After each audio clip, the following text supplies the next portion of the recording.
तर नमस्कार विद्यार्थी मित्रांनो. आज आपण परत भेटलेलो आहे आणि आजच्या विचारवंताच्या अनुषंगाने आपल्या अभ्यासक्रमाचं जे आहे एक लक्षात ठेवा. पेपर क्रमांक 1 युनिट 4 जे आहे यामध्ये आपण जे विचारवंत आहे समाजशास्त्र ऑप्शनलचा मेन गाभा आहे त्या अनुषंगाने आपण आतापर्यंत कार्ल मार्क्स आपला कंप्लीट झालेला आहे. त्यानंतर आपण एमाईल दर्खिमच्या संदर्भात सविस्तर चर्चा केलेली आहे. एमाईल दर्खिमच्या ज्या अभ्यासक्रमाच्या संकल्पना होत्या त्या संकल्पनेचा अभ्यास आपण खऱ्या अर्थानं सविस्तरपणे केलेला आहे. आज आपण एक नवीन विचारवंताला सुरुवात करत आहोत. ते नवीन विचारवंत म्हणजे मॅक्स वेबर. महत्त्वाचं आपल्या अभ्यासक्रमाच्या अनुषंगाने मॅक्स वेबर जे आहे हे खूप महत्त्वाचे आहे. मग मॅक्स वेबर मी प्रत्येक वेळेस तुम्हाला एक सांगितलेलं आहे, कोणताही विचारवंत अभ्यासत असताना महत्त्वाचं म्हणजे नेमकं काय की तो विचारवंत कोणत्या सामाजिक पार्श्वभूमीमध्ये निर्माण झालेला आहे, कोणत्या सामाजिक पार्श्वभूमीवर त्यानं ते विचार मांडलेले आहे. म्हणजे सामाजिक पार्श्वभूमी एक महत्त्वाची पाहणं गरजेचं असतं. आणि दुसरा एक महत्त्वाचा मुद्दा असा आहे की तो विचारवंत ज्यावेळेस लिखाण करतो किंवा समाजाच्या संदर्भात विचार मांडतो त्यावेळेस कोणत्या विचारधारांचा विकास झालेला होता. म्हणजे विचारधारा आणि एक सामाजिक पार्श्वभूमी ह्या दोन गोष्टी कळाल्या की आपल्याला तो विचारवंत सविस्तरपणे कळायला लागतो. महत्त्वाचं म्हणजे आमच्या दोन गोष्टी लक्षात असणं गरजेचं आहे. त्या दोन गोष्टी अशा की कोणताही विचारवंत आहे म्हणजे कार्ल मार्क्स घेतल्यानंतर कार्ल मार्क्सच्या कालखंडामधली परिस्थिती कशी होती, त्यानंतर महत्त्वाचं म्हणजे कार्ल मार्क्सनं कोणत्या कालखंडामध्ये कोणत्या परिस्थितीमध्ये सामाजिक, आर्थिक, राजकीय, सांस्कृतिक आणि बौद्धिक परिस्थिती कशा स्वरूपाची होती, ह्या सगळ्या गोष्टींचा जेव्हा आम्ही अभ्यास करतो त्यावेळेस त्या परिस्थितीच्या अनुषंगाने खऱ्या अर्थानं त्या विचारवंतांनी ते विचार मांडलेले असतात. कारण समाजशास्त्र हे समाज व्यवस्थेचा शास्त्रीय पद्धतीनं अभ्यास करणारं शास्त्र आहे. समाज व्यवस्था कशी होती, समाजाची विचारधारा कशी होती, कोणत्या विचारधारेच्या अनुषंगाने तो समाज चाललेला होता, या सगळ्या गोष्टी पाहणं गरजेचं असतं. मग मॅक्स वेबरच्या संदर्भामध्ये सुद्धा आपण आजच्या लेक्चरमध्ये विचार करणार आहोत. म्हणजे एक लक्षात ठेवा, हा जर्मन विचारवंत म्हणजे जेव्हा तुम्हाला मॅक्स वेबर अभ्यासायचा आहे तुलनात्मक दृष्टिकोनातून तुम्हाला आपण एक दुसरा एक विचारवंत अभ्यासलेला आपल्या अभ्यासक्रमाच्या अनुषंगाने ते महत्त्वाचे म्हणजे कार्ल मार्क्स. कार्ल मार्क्सची भेट जी आहे तुम्हाला समाजशास्त्रात होते, राज्यशास्त्रात होते, अर्थशास्त्रात होते, तत्वज्ञानामध्ये होते. म्हणजे कार्ल मार्क्स तुम्हाला प्रत्येक ठिकाणी भेटतात. मॅक्स वेबर आणि कार्ल मार्क्स ह्या दोघांच्या विचारामध्ये काय फरक आहे, तुम्ही जर कार्ल मार्क्स समोर ठेवला, कार्ल मार्क्सचे विचार आहेत, नंतर मॅक्स वेबरचे विचार आहेत, हे दोघंही जर्मन विचारवंत आहेत. म्हणजे दोघांच्या विचाराच्या आपण तुलनात्मक दृष्टिकोनातून जर अभ्यास केला तर मग आपल्याला खऱ्या अर्थानं मॅक्स वेबर एकदम छान पद्धतीने कळायला लागतात. मग मॅक्स वेबरच्या संदर्भामध्ये थोडक्यामध्ये आपण सुरुवात करूया आजच्या लेक्चरच्या अनुषंगाने. महत्त्वाचं म्हणजे आपण मॅक्स वेबरच्या संदर्भामध्ये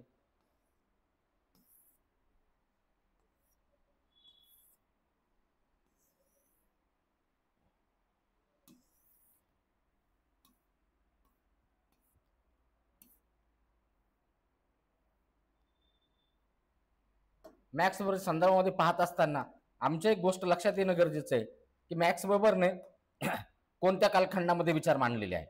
मग त्या विचाराच्या अनुषंगाने आपल्याला महत्त्वाचं म्हणजे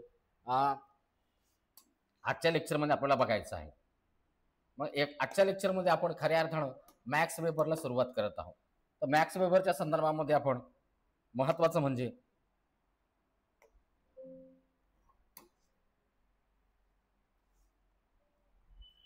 टेक्निकल प्रॉब्लेम काय व्हायला लागला आहे,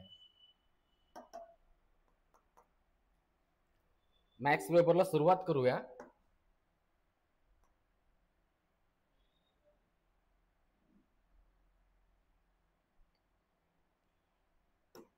आता मॅक्स वेबरला सुरुवात आहे. मॅक्स वेबर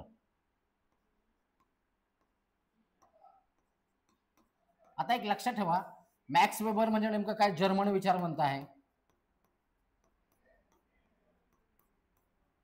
हा एक मुद्दा महत्वाचा, जर्मन विचारवंत आहे. मॅक्स वेबरच्या संदर्भात महत्वाचं काय, जन्म काय 1864 ते 1920, 1864 ते 1920 हा मॅक्स वेबरचा कालखंड आहे.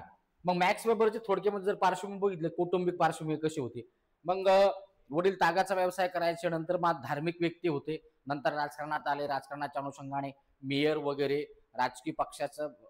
मला मुद्दा हा सांगायचा की मॅक्स वेबरचं बालपण हे चांगल्या घराण्यात गेलं. मग चांगल्या घराण्यात गेलेलं असल्यामुळं शिक्षण चांगल्या पद्धतीचं मिळालं. मग कायद्याचं शिक्षण केलं, कायद्याबरोबर इतिहास अभ्यासला, तत्वज्ञान अभ्यासलं. मुद्दा हा सांगायचा की कौटुंबिक पार्श्वभूमी जी आहे मॅक्स वेबरची चांगली होती, चांगल्या घरातले होते, राजकीय व्यवस्थेशी निगडीत होते, त्यामुळे राजकारणामध्ये येणारे राजकारणी लोकांशी त्यांचा संबंध होता. हे सगळ्या परिस्थितीचा जर विचार केला, मग कार्ल मार्क्सच्या मॅक्स वेबरच्या विचारावरती सुद्धा ह्या विचारांचा प्रभाव पडलेला आहे. म्हणजे कौटुंबिक परिस्थिती चांगली असल्यामुळं मॅक्स वेबरला चांगल्या शाळेमध्ये शिकायला मिळालं, नंतर विद्यापीठामध्ये, नंतर प्राध्यापक झाले आणि मग अमेरिकेला गेले, त्या ठिकाणी काही व्याख्यानं दिले. असं एकंदरीत जर बघितलं तर चांगल्या सधन परिस्थितीमध्ये असणाऱ्या व्यक्ती सुद्धा खऱ्या अर्थाने शिक्षण आणि विद्यापीठामध्ये 2-3 विद्यापीठामध्ये त्यांना प्राध्यापक करण्याची संधी मिळाली आणि मग समाज व्यवस्थेच्या अनुषंगाने त्यांनी विचार मांडले. समाजशास्त्रामध्ये त्यांचं योगदान खूप महत्वाचं आहे. आपण जेव्हा समाजशास्त्राच्या विकासाची परंपरा बघतो, त्या परंपरेमध्ये आपल्याला फ्रेंच विचारवंत जे आहेत, मग त्यामध्ये आपल्याला महत्वाचं म्हणजे ऑगस्ट कॉम असेल, एमाईल दर्खामे असेल, या दोघांनी समाजशास्त्र हा विषय विकास करण्याच्या अनुषंगाने समाजशास्त्राला शास्त्राचा दर्जा प्राप्त करून देण्याच्या संदर्भात ज्या पद्धती विकसित केल्या, त्या पद्धतीच्या अनुषंगाने मॅक्स वेबर यांचं योगदान सुद्धा खूप महत्वाचं आहे. मुद्दा महत्वाचा असा आहे की थोडक्यामध्ये मॅक्स वेबर यांची जी पार्श्वभूमी आहे ही बर्लिन विद्यापीठामध्ये, वेगवेगळ्या विद्यापीठामध्ये गेले, त्यानंतर मग अर्थशास्त्राचे प्राध्यापक राहिले, नंतर समाजशास्त्राच्या अनुषंगाने लिखाण केलं, अमेरिकेत गेले 1904ला, तिथं भाषण वगैरे दिलं, व्हिएन विद्यापीठात हे कार्य केलं आणि काही राजकीय पार्टीच्या संदर्भात सुद्धा त्यांचा संबंध होता. मुद्दा मला हा सांगायचा आहे की मॅक्स वेबरची पार्श्वभूमी थोडक्यात जर बघितली तर शिक्षण व्यवस्थित मिळालेलं आहे, कौटुंबिक आर्थिक परिस्थिती चांगली आहे, राजकीय व्यवस्थेच्या अनुषंगाने जवळून निरीक्षण करायला मिळालं आणि मग ह्या सगळ्या विचाराच्या संदर्भामध्ये मग त्याने खऱ्या अर्थानं ह्या सगळ्या पार्श्वभूमीचा जर विचार केला, कौटुंबिक पार्श्वभूमीचा, तर तुम्हाला ते मॅक्स वेबर कळेल. आपल्याला मुद्दा असा आहे की मॅक्स वेबरचं शिक्षण चांगलं झालेलं आहे, विद्यापीठामध्ये आहे, सगळ्या गोष्टी आहे, पण मग मॅक्स वेबर ज्या कालखंडामध्ये त्याने विचार मांडलेले त्या कालखंडातली सामाजिक पार्श्वभूमी कशी होती, तर आपण आता सुरुवात करूया की त्या कालखंडातली सामाजिक पार्श्वभूमी मॅक्स वेबरनं जे विचार मांडलेले आहे त्या कालखंडातली सामाजिक दोन पार्श्वभूमीच्या अनुषंगाने आम्हाला विचार करायचा आहे. एक तर महत्वाचं सामाजिक पार्श्वभूमी,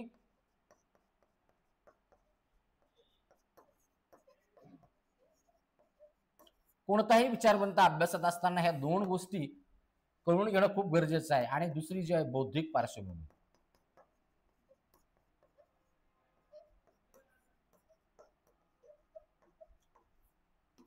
ह्या दोन गोष्टीचा जर विचार केला आपण तर मग आमच्या लक्षात येते की ह्या विचारवंतांनी खऱ्या अर्थानं त्या कालखंडामध्ये जे विचार मांडलेले आहे त्या विचारांच्या संदर्भामध्ये त्या कालखंडातल्या विचारांचा प्रभाव त्याच्यावरती कसा पडला. मग यामध्ये आधुनिक भांडवलशाहीच्या विकासाला बघा, आधुनिक इथं बघा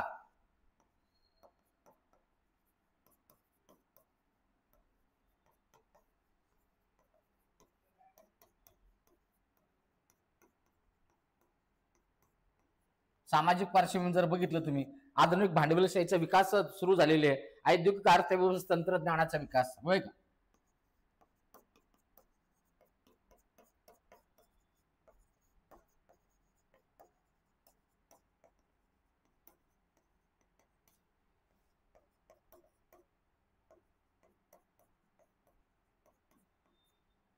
तीन नंबरला जर बघितलं का आधुनिक म्हणजे औद्योगिक अर्थव्यवस्थेमध्ये तंत्रज्ञानाचा विकास झालेला आहे, कामगार वर्गाच्या स्थितीत सुधारणा आहे.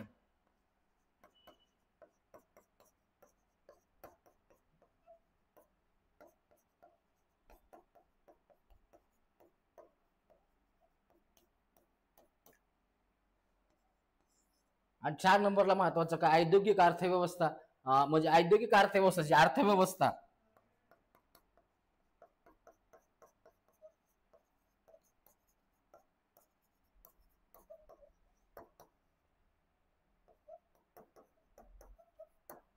आता आपण आजच्या लेक्चरच्या अनुषंगाने जर विचार केला तर आपण ह्या 4 मुद्द्याचा विचार करूया.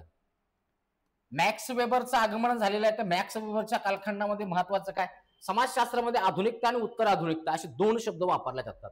काय म्हणतात लक्षात ठेवा, आधुनिकता आणि उत्तर आधुनिकता. तर आपण लक्षात घ्या की हा उत्तर आधुनिकतेचा कालखंड आपण गृहीत धरूया. इथं काय आधुनिकता आहे, आधुनिकता म्हणजे युरोपमध्ये दोन गोष्टी झालेल्या आहेत. आधुनिकता आलेली आहे,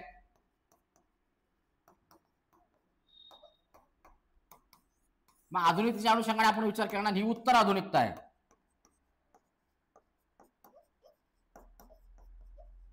आता उत्तर आधुनिकता म्हणजे नेमकं काय, आता एक लक्षात ठेवा, जर्मन विचारवंत आहे. इथे महत्वाचा पहिलाच मुद्दा काय आहे की आधुनिक भांडवलशाहीचा विकास. आता एक लक्षात ठेवा, आधुनिक भांडवलशाहीचा विकास म्हणजे नेमकं काय. इथं पहिला जो मुद्दा आहे आधुनिक भांडवलशाहीचा विकास.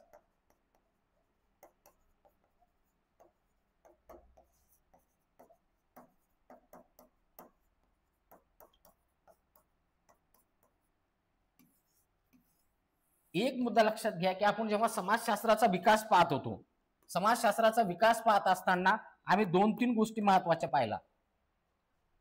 युरोपमधील आधुनिकता आणि सामाजिक परिवर्तन व समाजशास्त्राचा उदय किंवा विकास. युरोपमधली आधुनिकता, मग युरोपच्या संदर्भात आपण बघितलं की मध्ययुगीन कालखंडामधला युरोप जो आहे त्या मध्ययुगीन कालखंड अंधकारमय युग म्हणतात. मग प्रबोधनाच्या माध्यमातून तीन क्रांत्या झाल्या. त्यात पहिली बौद्धिक क्रांती झाली, नंतर आर्थिक क्रांती झाली आणि नंतर तिसरी जी आहे सामाजिक किंवा राजकीय क्रांती.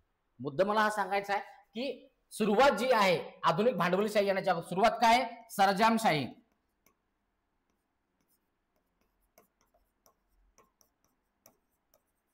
सरंजामशाहीचा अस्त झाला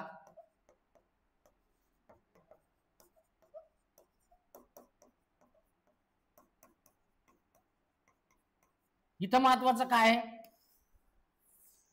मध्ययुगीन कालखंडामधून आधुनिकतेकडे वाटचाल करत असताना सरंजामशाहीचा अस्त झाला, भांडवलशाहीचा विकास झाला. विकास का झाला, कारण ह्या तीन क्रांत्या महत्वाच्या होत्या.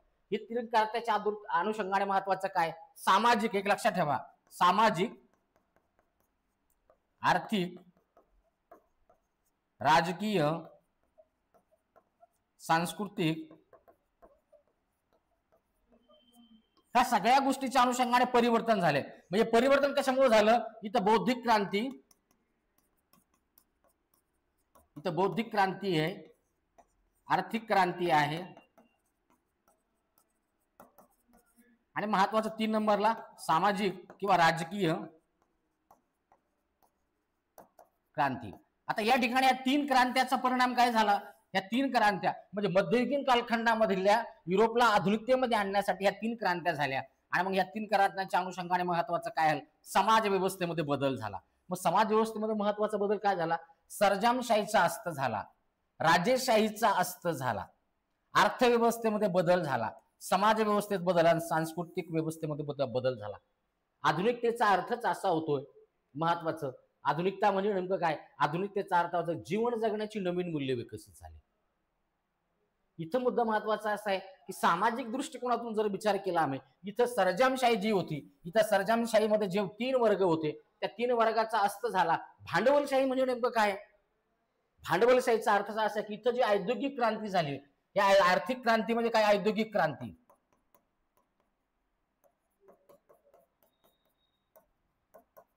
औद्योगिक क्रांतीच्या अनुषंगाने महत्वाचं काय झालं असेल तर भांडवलशाहीचा विकास झाला. मग औद्योगिक क्रांती म्हणजे नेमकं काय, उत्पादनाच्या साधनात झालेला बदल. या बदलाच्या अनुषंगाने महत्वाचं काय, समाज व्यवस्था बदलली, म्हणजे सामाजिक, आर्थिक, राजकीय, सांस्कृतिक दृष्टिकोनातून बदल झाला. सरंजामशाहीचा अस्त झाला, भांडवलशाहीचा विकास झाला. आणि हा जो विकास आहे हा नेमका सुरू झालेला होता. लोकांचं ग्रामीण भागाकडून शहरी भागाकडे स्थलांतर व्हायला लागलं. आणि मग महत्वाचं काय, शहरामध्ये काय छोटे छोटे उद्योग उभे झाले, कामगारांचे लोंढे निर्माण झाले. आणि मग कामगाराला 12-12, 14-14, 15-15, 16-16 घंटे काम करावं लागायचं. इथं सुद्धा ही सुद्धा भांडवलशाही, भांडवलदार आणि कामगार, भांडवलदार, मग भांडवलशाहीची वैशिष्ट्य आपण पाहिले. आणि मग भांडवलदार जे कामगारांचं शोषण करायला लागला. परत या ठिकाणी समस्या निर्माण झाल्या. सरंजामशाहीमध्ये सुद्धा शोषण होतं आणि इथं भांडवलशाहीमध्ये सुद्धा शोषण. अशा परिस्थितीमध्ये लक्षात ठेवा, अशा परिस्थितीमध्ये खऱ्या ही जी परिस्थिती आहे म्हणजे सरंजामशाहीचा असतं, भांडवलशाहीचा विकास आहे, कामगार म्हणजे भांडवलदार आणि कामगार 3 वर्ग निर्माण झालेले आहे. इथं काय, भांडवलदार आहे, मध्यम वर्ग आहे आणि कामगार आहे. आणि मग मार्क्स काय म्हणतो, भांडवलशाही खऱ्या अर्थाने कशावर आधारित आहे, शोषणावरती. मुद्दा लक्षात घ्यावा, ही जे सर्जनशाही सुरुवातीच्या कालखंडात सर्जनशाहीचा असतंय, भांडवलशाहीचा विकास आहे, तिथे तुझा कामगारांचं शोषण आहे. आणि मग त्या कालखंडामध्ये त्या परिस्थितीमध्ये कार्ल मार्क्स यांनी विचार मांडले. सुरुवातीच्या कालखंडामध्ये मॅक्स वेबर काय आहे, मॅक्स वेबर उत्तर आधुनिकतेमधला आहे, म्हणजे आधुनिकता स्थिर झालेली आहे. एक लक्षात ठेवा, कार्ल मार्क्स आणि मॅक्स वेबर मध्ये फरक हा आहे. इथं महत्वाचं काय, ह्या कालखंडामध्ये खऱ्या अर्थानं मार्क्स जो आहे, मार्क्स विचार मांडतो आणि मग मार्क्स विचाराचा आपण अभ्यास केलेला आहे. मार्क्स इथं आहे. आता आपण पुढे होतोय, इथं आहे मार्क्स. मग परत ह्या व्यवस्थेमध्ये परत सामाजिक, आर्थिक, राजकीय, संस्कृतीमध्ये हळूहळू बदल व्हायला लागला. आणि मग मुद्दा महत्वाचा काय असेल की नंतरच्या आधुनिक भांडवलशाही जी आहे, आधुनिक भांडवलशाहीमध्ये महत्वाचं काय, कामगारांचा विचार केला जाऊ लागला. लक्षात ठेवा, कामगाराचा विचार केला जाऊ लागला. आणि सगळ्यात महत्वाचं, इथं कामगारांचा विचार केला जाऊ लागला. इथं नोकरशाहीचा विकास झालेला आहे. ज्या ठिकाणी फक्त भांडवलदार आणि कामगार यांचा संबंध होता, कामगार भांडवलदाराच्या हाताखाली मोठा मोठाले काय गुंड लोक राहायचे, ते वाटप पैशाचं करायचे, ते म्हणजे कामगारावरती पायाचे त्या पद्धतीने छेड करायचे. म्हणजे त्या कालखंडामध्ये युरोपमध्ये कामगार म्हणजे सगळ्यात महत्वाचा गुलाम गृहीत धरला जायचा. 14 घंटे, 18 घंटे, 21 घंटे, 22 घंटे तो कामगार किती काम करतो त्यावरती कोणत्याही पद्धतीचं बंधन नव्हतं. त्याला पगार किती दिला जातो त्याबद्दल काहीच नव्हतं. म्हणजे खऱ्या अर्थानं भांडवलशाहीचा विकास जो आहे तर कामगारांच्या शोषणावरती झालेला आहे. ही जी मांडणी कार्ल मार्क्स करतो त्याचं कारणच असं आहे की सुरुवातीच्या कालखंडामध्ये नेमकाच भांडवलशाहीचा विकास झाला होता. त्या कालखंडामध्ये अशी परिस्थिती होती आणि त्या शोषणाच्या संदर्भामध्ये कार्ल मार्क्स विचार मांडतोय. पण तो कालखंड नंतर हळूहळू सामाजिक व्यवस्था बदलली, राजकीय व्यवस्था बदलली, आर्थिक व्यवस्था बदलली. आणि मग इथं जो कामगार आहे, हे जे कामगारांचं शोषण आहे हे बदल व्हायला लागलं. इथं नोकरशाही जी आहे, नोकरशाहीचा विकास झालेला आहे. आणि मग मुद्दा महत्वाचा असा आहे की राजकीय व्यवस्थेमध्ये सुद्धा काय झालेला आहे, बदल झालेला आहे. ह्या राजकीय व्यवस्थेमध्ये झालेला जो बदल आहे, ह्या बदलाच्या अनुषंगाने खऱ्या अर्थानं आम्हाला कोण भेटतंय, कोण विचार मांडतंय, इथं खऱ्या अर्थानं इथं महत्वाचं तुम्हाला मॅक्स वेबर पाहायला मिळतो. एक लक्षात ठेवा, इथं मॅक्स वेबर पाहायला मिळतो. मग मॅक्स वेबरच्या कालखंडात काय, कामगारांच्या परिस्थितीमध्ये सुधारणा झालेली आहे. कामगार शेतात म्हणजे कार्ल मार्क्स याने केलेला संघर्ष, कामगार संघटना, कामगारांची आंदोलन, संघर्ष, या सगळ्या गोष्टीचा परिणाम महत्वाचा म्हणजे नेमकं काय, तर कामगाराच्या परिस्थितीमध्ये बदल झाला. कारखान्यातली व्यवस्था बदलली. लक्षात ठेवा, कारखान्यातली व्यवस्था बदलली. व्यवस्था कशी बदलली, इथं जे सुरुवातीच्या कालखंडातले कामगार होते हे सगळे कामगार अकुशल होते आणि मुद्दा महत्वाचा असा, तंत्रज्ञानाचा वापर कमी होता.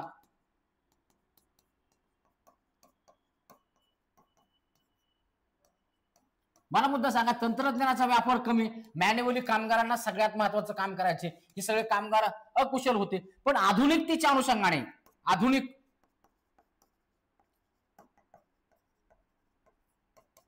आधुनिक भांडवलशाही म्हणजे मॅक्स वेबरने जे विचार मांडलेले आहे, या आधुनिक भांडवलशाही म्हणजे काय, तंत्रज्ञानाचा विकास झाला.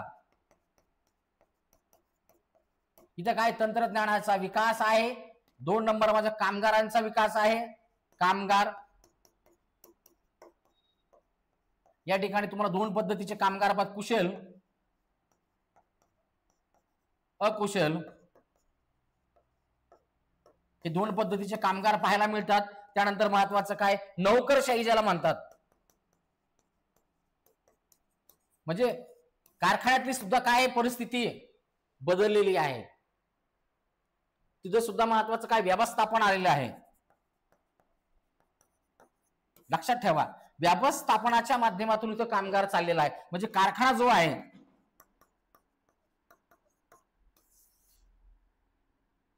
हा कारखाना कायच्या माध्यमातून चाललेला आहे, नवीन तंत्रज्ञानाचा विकास झालेला आहे, कामगारांचा विकास झालेला आहे. कामगारांमध्ये कुशल कामगार, अकुशल कामगार झालेले, नोकरशाही व्यवस्थापनामध्ये बदल झालेला आहे. ही खऱ्या अर्थानं उत्तर आधुनिकतेमधले कालखंड. आणि मग इथं महत्वाचं काय, मॅक्स वेबर. मॅक्स वेबरची भेट आपल्याला इथं होते. कार्ल मार्क्स इथं आहे.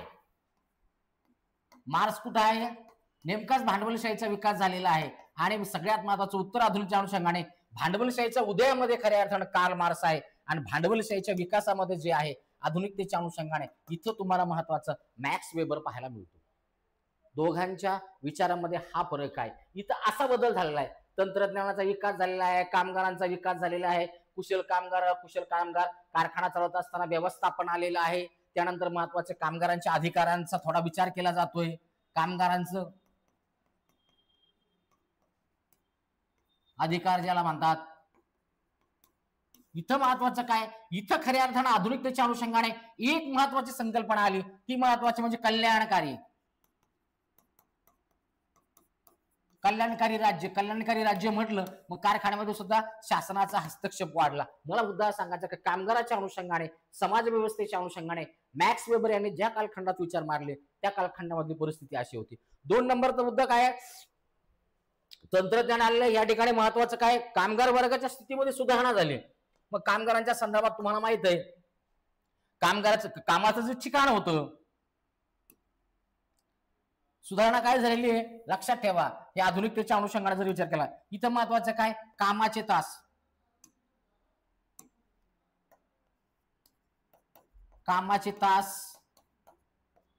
कामाचे ठिकाण, कामगार सुरक्षा,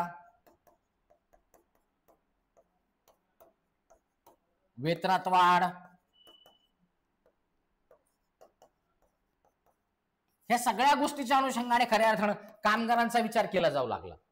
कामगाराच्या परिस्थितीमध्ये बदल झाला म्हणजे नेमकं काय झालंय, कामाचे तास कमी झाले, कामाच्या ठिकाणामध्ये सुरक्षितता आली, वेतनात वाढ झाली. आणि सगळ्यात महत्वाचं, हा जो भांडवलदारांचा म्हणजे भांडवलदार आणि कामगार, कार्ल मार्क्सच्या कालखंडामध्ये जो संघर्ष होता तो संघर्ष कमी झाला म्हणजे तीव्रता कमी झाली. संघर्ष आजही चालू आहे, थांबलेला नाही. आता भांडवलदार आणि व्यवस्थापन, ही जी व्यवस्थापन आहे, हा व्यवस्थापक जो आहे, ही व्यवस्थापन खऱ्या अर्थानं कामगार आणि भांडवलदार यांची मध्यस्थी करायला लागला. आणि याच्या माध्यमातून खऱ्या अर्थानं यांचाही विचार सुरू झाला. या दोघांमध्ये व्यवस्थापन जे आहे मध्यस्थीची भूमिका पार पाडू लागलं. आणि त्या पद्धतीने खऱ्या अर्थानं कामगारांचे अधिकार असेल, कामगारांच्या असणाऱ्या परिस्थितीमध्ये जी सुधारणा झाली ती खऱ्या अर्थानं मॅक्स वेबरच्या कालखंडामध्ये झाली. म्हणजे कार्ल मार्क्स आणि मॅक्स वेबर जो आहे, आणि मुद्दा महत्वाचा असा आहे, मी इथं बदल काय झालेला एक लक्षात ठेवा.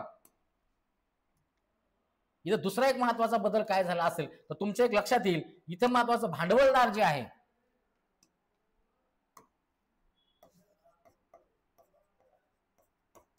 आणि शासन,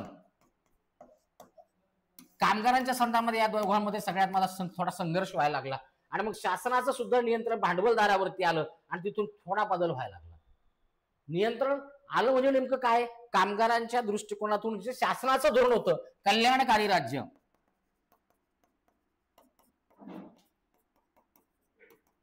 कल्याणकारी राज्याची संकल्पना इथं तुम्हाला पाहायला मिळते. आणि इथं मॅक्स वेबर येतात.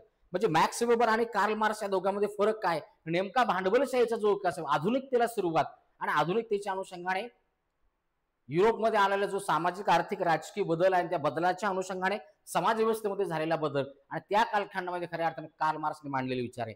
पण आधुनिकता आणि उत्तर आधुनिकता हे जे 2 कालखंड आपण बघतो, तो उत्तर आधुनिकतेच्या अनुषंगाने खऱ्या अर्थानं आपल्याला मॅक्स वेबरची भेट होते. आणि मग मॅक्स वेबरने ह्या अशा ठिकाणी विचार मांडलेले. त्यानंतर मॅक्स वेबरच्या संदर्भात मॅक्स वेबरला जर अभ्यासायचा असेल तर दुसरा एक मुद्दा महत्वाचा की त्या कालखंडातली जी बौद्धिक पार्श्वभूमी होती, म्हणजे मॅक्स वेबर ज्या कालखंडात आलेला आहे त्या कालखंडामधली परिस्थिती कशी होती एक लक्षात ठेवा. आता आधुनिक भांडवलशाहीला सुरुवात झालेली, तिच्या विकासाला सुरुवात झालेली आहे. म्हणजे कार्ल मार्क्स यांनी जे विचार मांडले होते ऐतिहासिक भौतिकवादाच्या माध्यमातून साम्यवादी समाज येईल असं वाटलं होतं. पण नंतरच्या कालखंडामध्ये भांडवलशाही आणि मग भांडवलशाहीच्या भांडवलशाही खऱ्या अर्थानं कशावर आधारित आहे, नफ्यावरती आधारित आहे. त्यांच्या दृष्टिकोनामध्ये थोडा बदल झाला आणि मग शासन व्यवस्था आणि भांडवलशाही या दोघांच्या माध्यमातून खऱ्या अर्थानं तुम्हाला आजही भांडवलशाहीचा विकास पाहायला मिळतो. मग भांडवलशाहीचा विकास जो आपल्याला पाहायला मिळतो, कार्ल मार्क्स अपयशी ठरला, आपण असं का म्हणतो? त्याचं कारणच एकमेव असं आहे की त्या कालखंडामधली बौद्धिक पार्श्वभूमी जर बघितली मॅक्स वेबरच्या कालखंडामधली,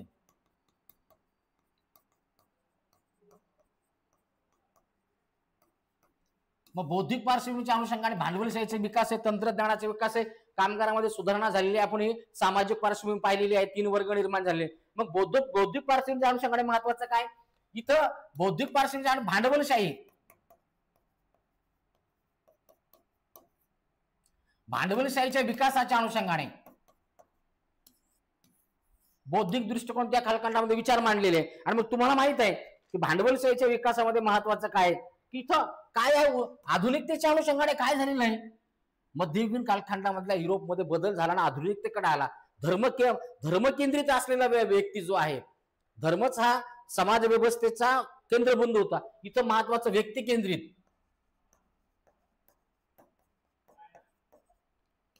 केंद्रित विचारायला सुरुवात झाली. आणि इथं महत्वाचं जेव्हा व्यक्ती केंद्रित विचारायला सुरुवात झाली, इथं महत्वाचं काय? व्यक्तिवादी दृष्टिकोन.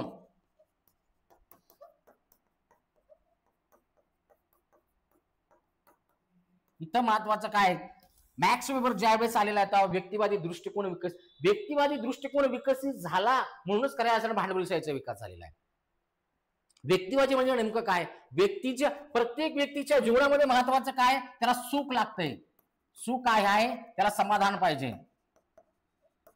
सुखाचा संदर्भ खऱ्या अर्थाने इंद्रियाशी येतो, इंद्रियासोबत येते. आणि मग जर तुम्हाला सुखी व्हायचं असेल तर व्यक्तिवादी दृष्टिकोनातून महत्वाचं काय? तुमच्यामध्ये असणारं जे कौशल्य तेवढं कौशल्यपणाला लावून खऱ्या अर्थानं व्यक्तीने आपला विकास साधला पाहिजे. आणि मग इथं महत्वाचं काय? हा व्यक्तिवादी जो दृष्टिकोन आहे, इथं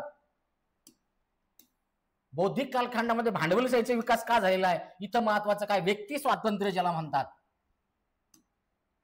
इथं व्यक्ती स्वातंत्र्य. मग व्यक्तीला स्वातंत्र्य कशाचं आहे? महत्वाचं संपत्तीचं स्वातंत्र्य आहे, त्याला मिळवण्याचं स्वातंत्र्य आहे. माणसामध्ये असणारे कौशल्य, ज्या कौशल्याच्या विकासाच्या माध्यमातून व्यक्तीने स्वतःला सिद्ध करण्याच्या अनुषंगाने व्यक्ती स्वातंत्र्य देण्यात आलं. मग व्यक्ती स्वातंत्र्याबरोबरच महत्वाचं काय? प्रत्येक व्यक्तीला आपला उद्योग, स्वातंत्र्य आहे म्हणजे उद्योग संपत्ती आणि महत्वाचं काय? चांगलं जीवन जे आहे, सुखी जीवन जगण्याचं स्वातंत्र्य मिळालं. माणूस आपल्या आपल्या पद्धतीने करायला लागला. आणि मग भांडवलशाहीचं तत्व काय? जास्तीत जास्त नफा.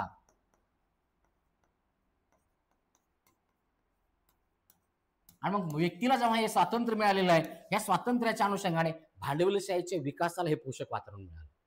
भांडवलशाहीचा विकासच का झाला? व्यक्तीचं महत्वाचं काय की स्वतःमध्ये असणारी जी क्रय शक्ती आहे, त्या शक्तीच्या आधारे आपण विकास करू शकतो. इथं महत्वाचं काय की व्यक्ती स्वातंत्र्याचा विचार आला. इथं महत्वाचं काय? परत अर्थशास्त्र महत्वाचं काय? उदारवादी विचारांचा विकास.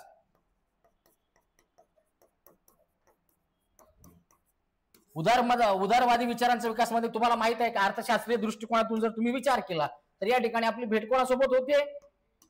या ठिकाणी Adam Smith. Wealth of the nation नावाचा ग्रंथ लिहिला आणि त्याने खऱ्या अर्थानं इथं उदारवादी विचारांचा असा अर्थ आहे की भांडवलशाही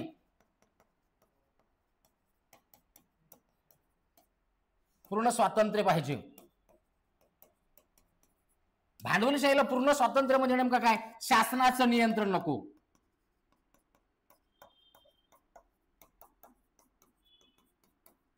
या विचारांचं समर्थन खऱ्या अर्थानं ऍडम स्मिथ यांनी केले. वेल्थ ऑफ द नेशन नावाचा जो त्यांनी ग्रंथ लिहिला 1776. खऱ्या अर्थानं भांडवलशाहीच्या विकासामध्ये हस्तक्षेपवादाचा ज्याला सिद्धांत म्हणतात तो ऍडम स्मिथ मांडला. हा खऱ्या अर्थानं भांडवलशाहीच्या विकासाला जे पोषक वातावरण असायला पाहिजे. हस्तक्षेप म्हणजे नेमकं काय? शासनाचा कोणताही भांडवलशाहीच्या अनुषंगाने हस्तक्षेप नको. व्यक्तीला त्याच्यामध्ये असणाऱ्या क्रय शक्तीच्या माध्यमातून संपत्ती मिळवण्याचा आणि एक सुखी जीवन जगण्याचा अधिकार आहे. तो अधिकार आम्ही खऱ्या अर्थानं हिरावून घेऊ शकत नाही. आणि मग सरकारला आर्थिक व्यवहारामध्ये, बाजारपेठेमध्ये कोणताही हस्तक्षेप हा विचार. आणि मग ह्या विचारांच्या माध्यमातून ऍडम स्मिथनं जे मांडलेले विचार आहे, ह्या विचारांच्या माध्यमातून खऱ्या अर्थानं म्हणजे भांडवलशाहीचा विकास झाला. स्वतःचा विचार जो आहे सेल्फ महत्वाचा. इथं इथं उदारवाद आहे. इथं दुसरा एक मुद्दा महत्वाचा आहे, स्वतःच्या हिताचा विचार.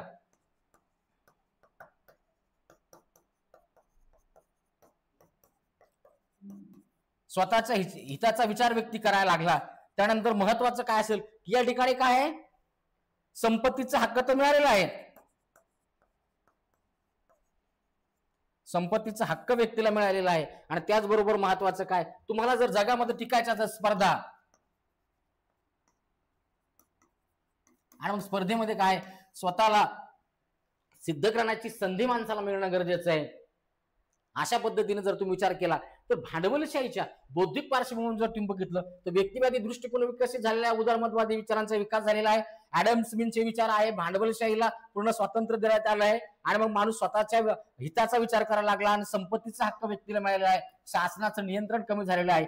ह्या शासनाच्या नियंत्रण कमी करण्याच्या अनुषंगाने जे ऍडम स्मिथने विचार मांडलेले होते, उत्तर आधुनिकतेमध्ये महत्वाचं काय, शासनाचं नियंत्रण भांडवलशाहीवरती आलं. इथं कामगारांचा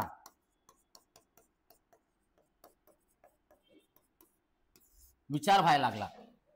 कार्ल मार्क्सच्या कालखंडामध्ये जी परिस्थिती होती भांडवलशाहीच्या विकासाच्या अनुषंगाने ऍडम स्मिथ यांनी मांडलेले जे विचार होते, नंतरच्या कालखंडामध्ये उत्तर आधुनिकतेमध्ये खऱ्या अर्थानं इथं भांडवलशाहीवरती नियंत्रण खऱ्या अर्थानं शासनाचं आलं. आणि इथून महत्वाचं काय असेल, तिथं उत्तर आधुनिकतेला सुरुवात झाली. म्हणजे थोडक्यात लक्षात घ्या, भांडवलशाहीचा विकासच कायच्या आधारे झालेला आहे, त्या कालखंडामध्ये असणारी बौद्धिक पार्श्वभूमी, व्यक्ती विचार कसा करतात, त्या विचारांच्या अनुषंगाने खऱ्या अर्थानं कोणत्याही व्यवस्थेचा विकास होत असतो. अशा पद्धतीनं थोडक्यामध्ये आपण ह्या ठिकाणी इथपर्यंत आलेलो आहे की भांडवलशाहीच्या विकासाच्या अनुषंगाने. त्यानंतर दुसरी एक विचारधारा त्या कालखंडामध्ये विकसित होती, ती महत्वाची म्हणजे खऱ्या अर्थानं समाजवाद आणि मार्क्सवाद.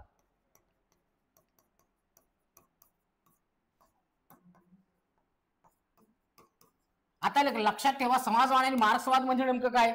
इथं तुम्हाला दोन गोष्टी महत्वाच्या लक्षात घेणं गरजेचं आहे. इथं भांडवलशाहीचा विकास आहे. भांडवलशाही म्हटलं की इथं दोन वर्ग आहे, भांडवलदार आहे, कामगार आहे. या दोघांमध्ये संघर्ष मार्क्स आपण अभ्यासलेला आहे. समाजवादाचा अर्थच असा आहे की जे भांडवलशाही आहे, भांडवलशाहीवरती शासनाचं नियंत्रणापेक्षा सामूहिक मालकीचा विचार मांडला, सामूहिक मालकीचा विचार मांडला. आणि त्या अनुषंगाने महत्वाचं काय, समाजवाद जे आहे म्हणजे भांडवलशाहीच्या विकासाच्या अनुषंगाने जी पार्श्वभूमी, जो बौद्धिक पार्श्वभूमी आपण पाहिलेली आहे, मग ऍडम स्मिथ असेल, व्यक्तिवादी दृष्टिकोन असेल, संपत्तीचा अधिकार असेल, जास्तीत जास्त नफा मिळवण्याचा अधिकार असेल, या सगळ्या विचारांच्या माध्यमातून खऱ्या अर्थानं भांडवलशाहीचा विकास झाला. आणि भांडवलशाहीच्या विकासाच्या नंतर इथं सुद्धा काय आहे, इथं शोषण आहे. या शोषणाच्या विरोधामध्ये महत्वाचं काय, समाजवादी विचार, मार्क्सवादी विचार आले. आणि मग ह्या दोन विचारांच्या माध्यमातून काय असेल तर महत्वाचं सामूहिक मालकी, शासनाचे नियंत्रण. ऍडम स्मिथ यांनी जो हस्तक्षेपवादाचा सिद्धांत मांडला, समाजवादाच्या अनुषंगाने महत्वाचं काय असेल तर या ठिकाणी महत्वाचं शासनाचं नियंत्रण सुद्धा आणि सामूहिक मालकीचा विचार आला. आपण समाजवादाच्या अनुषंगाने जर भारताचा विचार केला तर पंडित जे आहे नेहरू यांनी जे वाक्य बोललेलं आहे, आम्हाला काय, कोणती लोकशाही आणायची आहे, समाजवादी. समाजवादीचा अर्थच असा आहे खाजगी आणि सगळ्यात महत्वाचं सार्वजनिक. व्यवसाय म्हणजे उद्योग जे आम्हाला उभे करायचे. मुद्दा माझा सांगायचं भांडवलशाहीचा विकास झालेला आहे, विचारधारा तिथे ऍडम स्मिथची आहे, व्यक्तिवादी दृष्टिकोन आहे, त्याला काउंटर करण्याच्या अनुषंगाने समाजवाद आणि मार्क्सवाद विकसित झाला. आणि मार्क्सवाद आणि समाजवादाच्या माध्यमाच्या नंतर जो बदल झालेला आहे, त्या बदलाच्या प्रक्रियेमध्ये खऱ्या अर्थानं आम्हाला मॅक्स वेबर मिळतोय. आणि मॅक्स वेबरनं त्या ठिकाणी विचार मांडलेले आहे. म्हणजे कार्ल मार्क्स आणि मॅक्स वेबर या दोघांमध्ये फरक काय असेल तर मार्क्स जो आहे तो सुरुवातीच्या भांडवलशाहीच्या विकासाच्या कालखंडामध्ये आलेला आहे आणि मॅक्स वेबर आम्हाला उत्तर आधुनिकतेच्या अनुषंगाने विकसित भांडवलशाहीमध्ये मिळतो. अशा पद्धतीनं आजच्या लेक्चरमध्ये आपण थोडक्यामध्ये समाजवाद काय आहे, भांडवलवाद काय हे पाहिलेलं आहे. त्यानंतर तत्वज्ञानाच्या अनुषंगाने जी आहे त्या कालखंडातल्या तत्वज्ञानाची जी मांडणी आहे त्या मांडणीच्या संदर्भात उद्याच्या लेक्चरमध्ये आपण विचार करणार आहोत. आजच्या लेक्चरच्या अनुषंगाने मॅक्स वेबर शिकवण्याच्या अगोदर तुम्हाला जी सामाजिक पार्श्वभूमी सांगणं गरजेचं होतं त्या पार्श्वभूमीचं विश्लेषण आपण थोडक्यामध्ये केलेलं आहे. मला असं वाटतं आपण आता इथं थांबायला पाहिजे. नंतर तुम्ही ह्या सगळ्या गोष्टी अभ्यासल्याच्या नंतर तुम्हाला मॅक्स वेबर कुठून आलेले आहे, कोणती विचारधारा आहे, कशा पद्धतीनं सामाजिक पार्श्वभूमी होती, इथपर्यंत आपण आलेलो आहे. तर मला असं वाटतं की सामाजिक पार्श्वभूमीच्या अनुषंगाने आपण जे आहे आजच्या लेक्चरमध्ये मुद्दा महत्वाचा असा की आपण हा विचार पाहिलेला आहे, हा विचार बघितलेला आहे, कामगारांचं बघितलेलं आहे, आणि बौद्धिक अनुषंगाने महत्वाचं काय भांडवलशाहीचं उदय असेल, समाजवाद असेल, मार्क्सवाद असेल, काय आहे हे बघितलेलं आहे. उद्यामध्ये आपण तत्वज्ञानाच्या अनुषंगाने महत्वाचं म्हणजे प्रत्यक्षवाद काय आहे, आदर्शवाद काय आहे, आणि नंतर मग मॅक्स वेबरला सुरुवात करूया. आणि त्याची पहिलं जे सिद्धांत आहे सामाजिक क्रियाचा सिद्धांत, यावरती चर्चा करूया. मला वाटतं इथं थांबलेलं बरं राहील. थँक्यू, धन्यवाद.